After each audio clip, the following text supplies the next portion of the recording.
ஓம் சரவணபவ. அனைவருக்கும் என் இனிய மாலைக்கண் பணிவான வணக்கங்கள். தினம்தோறும் ஒரு திருப்புகழின் வீதம். இன்று நாம் திருப்புகழில் காணப்போகும் வரிகள் என்னவென்றால், ஷண்முகா போற்றுகிறேன் சஞ்சலம் தீர்த்திடுக. இவ்வுலகில் உள்ள அனைவருக்கும் உடல் நலமும் மனநலமும் பெற்று ஒரு நிம்மதியான வாழ்க்கையை வாழ நான் அந்த இறைவனிடம் மனமாற வேண்டுகிறேன். சந்ததம் பந்தம் தொடராலே சஞ்சலம் துசித்திரியாதே கந்தன் என்றென்றும் முற்றும் முனைநாளும் கண்டுகொண்டு அன்பை ஊற்றிடுவோனே தந்தையின் கொம்பை புணர்வோனே சங்கரன் பங்கின்ற சிவபாலா செந்தில் நமங்கண்ட கதிர்வேலா தென்பரங்குன்ற பெருமானே.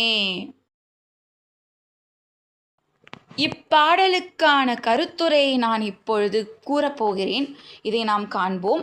திருச்செந்தூரிலும் இலங்கையிலும் உள்ள கண்டியிலும் முதற் படைவீரனாக திருப்பரங்குன்றத்திலும் விளங்கும் தேவாதி தேவரே, தேவயானியை மணந்தவனே, பாச தொடர்புகளில் தேவையற்ற கவலைகளில் சிக்கி தவிக்கும் நான்.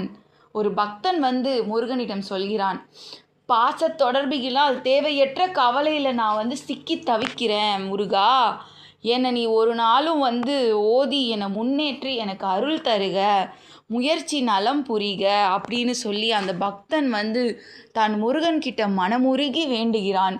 நீ திருச்செந்தூரிலும் இருக்க, கண்டியிலும் இருக்க, திருப்பரங்குன்றத்திலும் இருக்க, தேவருக்கெல்லாம் தேவனாக இருக்க, தேவயானியை மணந்திருக்க, அப்படியெல்லாம் இருக்க,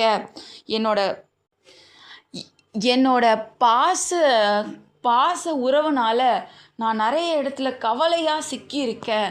என் கவலையெல்லாம் நீதான் முருகா தீர்த்து வைக்கணும்னு அவன் சொல்லி மனமாற வேண்டி எனக்கு நலம் தந்து எனக்கு அருள் புரிக என்று இக்கருத்துரை பாடலை அவர் முடிக்கிறார். தினந்தோறும் ஒரு திருப்புகழை துதியுங்கள், மன நிம்மதி அடையுங்கள். இவ்வுரை உங்களுக்கு பிடித்திருந்தால் இவ்வுரையை கேட்டு நீங்கள் மனமாற மகிழுங்கள்.